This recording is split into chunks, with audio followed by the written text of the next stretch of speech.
Alors dans cette vidéo, on va voir la propriété suivante. On peut transformer une équation en une équation équivalente en multipliant chaque côté de l'équation par un même nombre non nul. Alors quand on dit multiplier, ça peut être en divisant. C'est pareil, puisque multiplier par un nombre, diviser par un nombre, c'est multiplier par son inverse.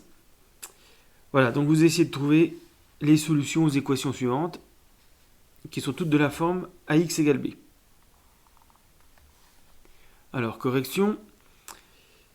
Alors, 2x égale 6. Donc, je vais multiplier ou même diviser par 2 de chaque côté.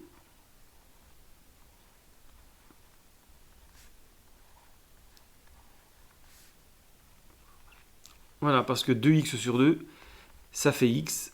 Donc, ça élimine le 2 qui était devant le x, égale 3.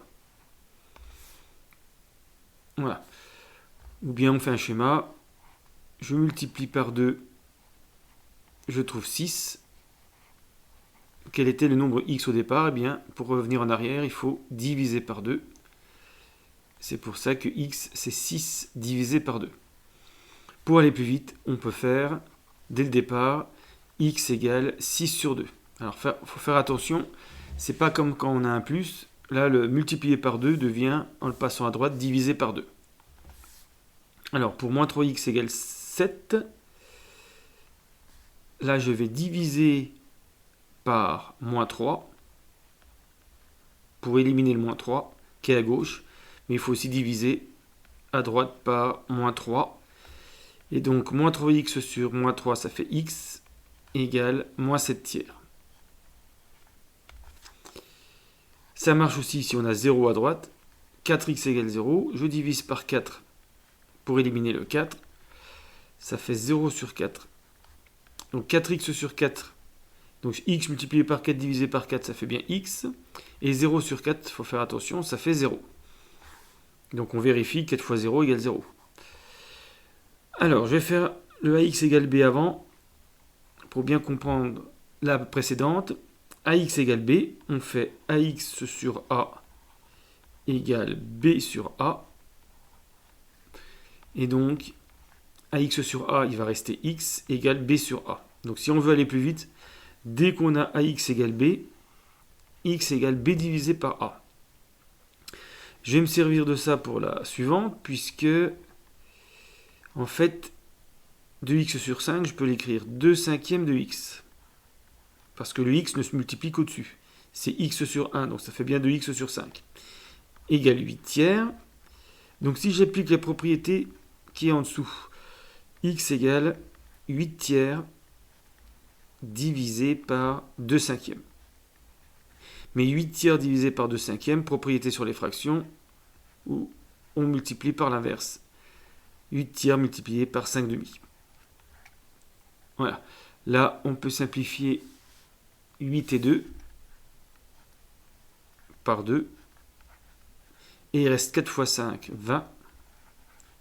Sur 3 fois 1, 3. Donc x égale 20 tiers.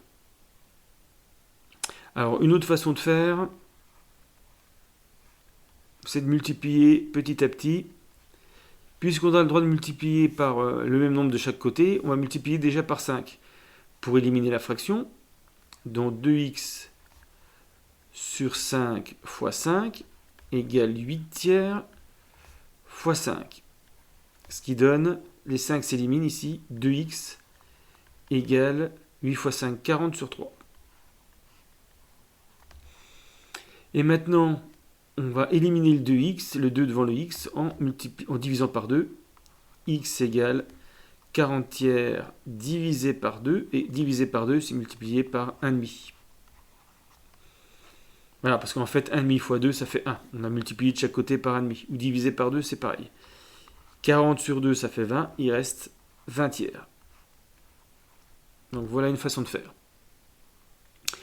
Une dernière façon de faire pour cette équation, si vraiment on est embêté par ce genre de méthode. Donc je vais effacer pour faire un peu de place. Alors c'est d'utiliser la propriété, le produit en croix, quand vous avez a sur b égale c sur d. c'est comme un tableau de proportionnalité. Ça veut dire que ça, c'est un tableau de proportionnalité. Et donc ça veut dire que AD égale BC. Et donc ici, ça équivaut à AD égale BC, produit en croix. Si je fais ça avec mon équation, ça fait 2x fois 3 égale 8 fois 5. Donc 6x égale 40. Et après, comme tout à l'heure, je divise par 6, ça fait x égale 40 sur 6. C'est-à-dire 20 tiers. Voilà, il y a plusieurs façons d'y arriver. Vous choisissez celle qui vous convient le mieux.